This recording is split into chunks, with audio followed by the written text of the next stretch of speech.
स्वागत करता हूं अपने YouTube चैनल शिवम ट्यूटोरियल में।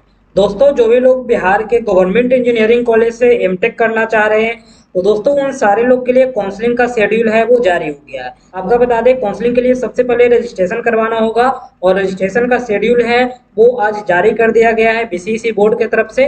तो दोस्तों, जो भी लोग इंटरेस्टेड होंगे या फिर जो भी लोग गेट का एग्जाम दिए हैं या फिर नहीं भी दिए हैं, तो वो सारे लोग अपना रजिस्ट्रेशन है वो करवा सकते हैं। पहले बता दें कि जहां पे आपका एडमिशन होने वाला है उसमें एमआईटी मुजफ्फरपुर है, बीसी भागलपुर है, जीईसी वैशाली है, जीसी गया है, केसी कटिहार है, government engineering college west Champaran, Supaul college of engineering Supaul, Phanishwar Rath Nehru engineering college Araria का है, एनसीई चंडी है, डीसी दरभंगा है। इतने सारे कॉलेज में आपका एमटेक का कोर्स है वो अवेलेबल है, जहां पे कि आपका एडमिशन है वो होगा। दोस्तों, जब प्रोस्पेक्टस है वो जारी हो जाएगा तो आपको वहां पे बता दिया जाएगा किस कॉलेज में कौन सा कोर्स अवेलेबल है और कहाँ पे कितना सीट अवेलेबल है।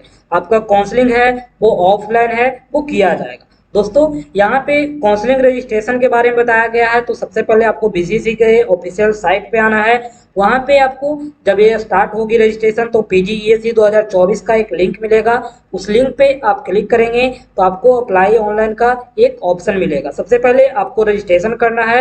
रजिस्ट्रेशन में आपका अपना पर्सनल डिटेल और मोबाइल नंबर, ईमेल आईडी वगैरह फिलअप करने के बाद आपको मोबाइल नंबर और ईमेल आईडी को वेरीफाई करना होगा। अच्छा, स्टेप 2 में आपको पर्सनल इन्फॉर्मेशन है वो फिलअप करना है। इसके लिए आपको अपने आईडी पासवर्ड से लॉगिन करना है। जब आपका डिटेल फिलअप हो जाए तो सेव एंड कंटिन्यू कर देना है। 3 में आपको फोटो और सिग्नेचर अपलोड करना है।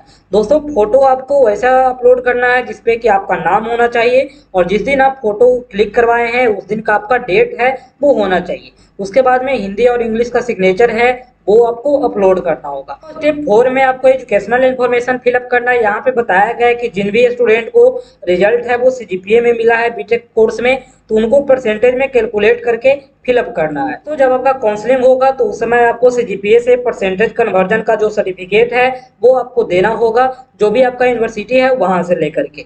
उसके बाद में आपका प्रीव्यू है, प्रीव्यू कर लेना है। जो भी आपका कहीं पे कुछ गलत है उसे बैक टू एडिट जा करके आपको एडिट करना है।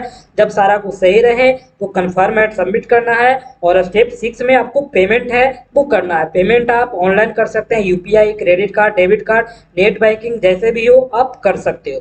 एक बार जो काउंसलिंग का फी आपको लगेगा वो रिफंड नहीं किया जाएगा। तो हम काउंसलिंग फी के बारे में बात करें तो काउंसलिंग का फी है वो 2200 रुपये रखा गया है सारे कैटेगरी के लिए। किसी भी दूसरे कैटेगरी वाले को यहाँ पे डिस्काउंट नहीं दिया गया है। दोस्तों, अगर किन्हीं का पेमेंट वगैरह फेल करता है तो आपको यहाँ पे कॉन्टैक्ट नंबर दिया गया है, आप इस पे कॉन्टैक्ट कर सकते हो या फिर मेल आईडी है वहाँ पे भी कॉन्टैक्ट कर सकते हो। अगर किन्हीं का पेमेंट है वो कट जाता है और रिफंड नहीं होता है तो आपको 6 से 7 दिन का इंतजार करना होगा। और उसके बावजूद भी नहीं होता है तो फिर आप इस नंबर पे कॉन्टैक्ट कर सकते हो या फिर मेल कर सकते हो। दोस्तों, जब आपका फॉर्म है वो कंप्लीट सबमिट हो जाएगा तो स्टेप 7 में आपको पार्ट ए और पार्ट बी है वो डाउनलोड करके रख लेना है। वो आपको जब काउंसलिंग होगा उस समय आपका काम आएगा। किन्हीं को फॉर्म फिलअप करने में किसी तरह का कोई एरर होता है तो वो 7/9/2024 को रात 12 बजे तक वो अपना करेक्शन है वो कर सकते हैं। दोस्तों, इसके लिए आपको साइन इन करना है आईडी पासवर्ड के थ्रू और वो जहाँ पे भी गलत है आप वहाँ पे सही कर सकते हो। दोस्तों, हम डॉक्यूमेंट के बारे में बात करें तो डॉक्यूमेंट में आपको ओरिजिनल गेट का स्कोर कार्ड है वो देना होगा अगर आप गेट का एग्जाम दिए हैं तो। अगर नहीं दिए हैं, नन गेट वाले हैं, तो आपको गेट का स्कोर कार्ड देने की कोई जरूरत नहीं है। अगर रजिस्ट्रेशन होगा तो एक रैंक कार्ड है वो बीसीसी बोर्ड की तरफ से जारी किया जाएगा, तो वो रैंक कार्ड आपके पास होना चाहिए। उसके बाद में आपका 10th 12th का पासिंग सर्टिफिकेट है, मार्कशीट है, एडमिट कार्ड है, ये सारा होना चाहिए। उसके बाद में बीटेक का पासिंग सर्टिफिकेट होना चाहिए, मार्कशीट होना चाहिए। सीजीपीए से परसेंटेज कन्वर्जन का जो भी सर्टिफिकेट है जिस भी यूनिवर्सिटी का वो आपके पास होना चाहिए। उसके बाद में एक रेसिडेंट सर्टिफिकेट है वो होना चाहिए, कास्ट सर्टिफिकेट है वो होना चाहिए। और दोस्तों, 6 कॉपी है वो फोटोग्राफ्स होना चाहिए। फोटो वैसा होना चाहिए जो आपने एप्लीकेशन फॉर्म भरते समय अपलोड किया।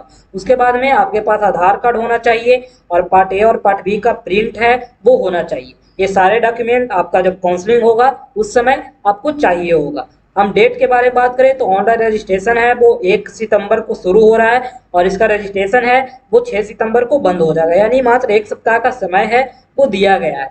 लास्ट डेट पेमेंट करने का रखा गया है क्रेडिट कार्ड, डेबिट कार्ड के थ्रू, वो 6 सितंबर तक रखा गया है और एडिटिंग है वो आपका 7 सितंबर को होगा रात 12 बजे तक। उसके बाद में आपका रैंक कार्ड और काउंसलिंग का जो प्रोग्राम है वो 9 सितंबर को जारी हो जाएगा और आपका काउंसलिंग है वो 12 से शुरू होने का प्रोपोज डेट है। हो सकता है इस डेट में मे बी आगे करेक्शन हो, मे बी डेट आपका एक्सटेंड किया जाए, लेकिन फिलहाल जो डेट दिया गया है वो इसी डेट के अकॉर्डिंग आपका सारा काउंसलिंग और रजिस्ट्रेशन है वो होगा। दोस्तों प्रोस्पेक्टस जब अपलोड होगी तो वहाँ पे सारा सीट डिटेल है वो दिया रहेगा, इसके लिए मैं सेपरेट वीडियो बना दूंगा। लेकिन फिलहाल जो भी लोग इंटरेस्टेड हैं वो 1 सितंबर से अपना रजिस्ट्रेशन है वो कर सकते हैं। तो दोस्तों अगर वीडियो पसंद आए तो लाइक करें, अपने दोस्तों में शेयर करें, और किसी भी तरह का कोई इन्फॉर्मेशन चाहिए आप जरूर कमेंट करें। Thank you.